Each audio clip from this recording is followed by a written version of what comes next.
I only have one sibling, and that's my sister Gail. She is 18 months younger than me, so obviously I am the wisest. I'm the most experienced and all-knowing in all things simply because of my birth order. I'm the oldest, and all firstborns know this to be true.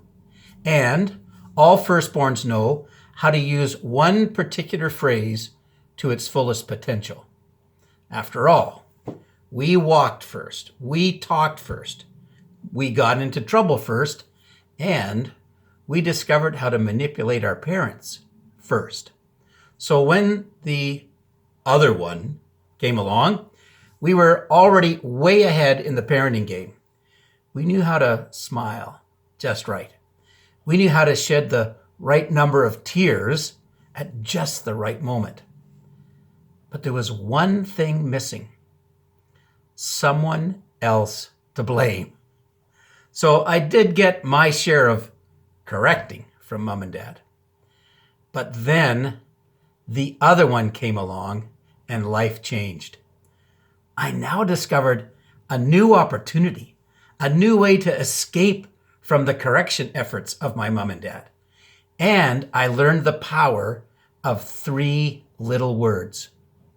And this little phrase of deception, and maybe the subtleness of deflection. She did it. She did it. Oh, there were times when Gail might have tried those 3 little words. He did it. But somehow it didn't quite have the same effect. That was until she grew into that sweet, adorable, curly, blonde-haired, green-eyed cutie and had wrapped our dad around her little finger, and she could do almost nothing wrong. So here's the thing. People often find it easier to use those 7 letters when it comes to blaming. He did it. And I wonder why it's so hard to use them when it comes to giving someone credit for the good things they have done, for the amazing things that they did for someone, really without ever wanting any credit for it. We know what they have done and the wonderful change that it created, or the hope that someone received, or the joy or the smile that made it possible. And yet, we hold back the recognition. He did it. He did it.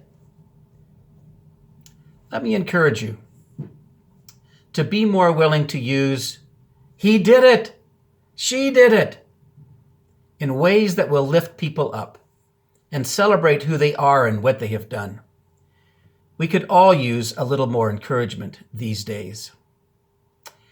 We're just 2 days past Easter Sunday, where we focused intently on Jesus' resurrection.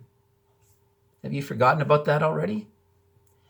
Have you gotten caught up in the current news and world events that keep continuously unfolding?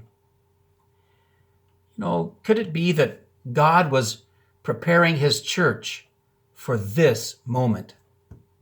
And could it be that, as in the days before and after the crucifixion, that people today are still trying to stop us from sharing about his resurrection and about how that has affected our lives?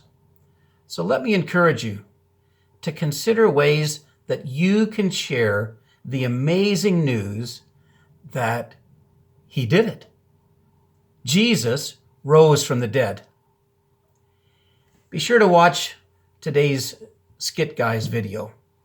It's their amazing portrayal of Peter and John coming to the realization, he did it. He did it. God bless you.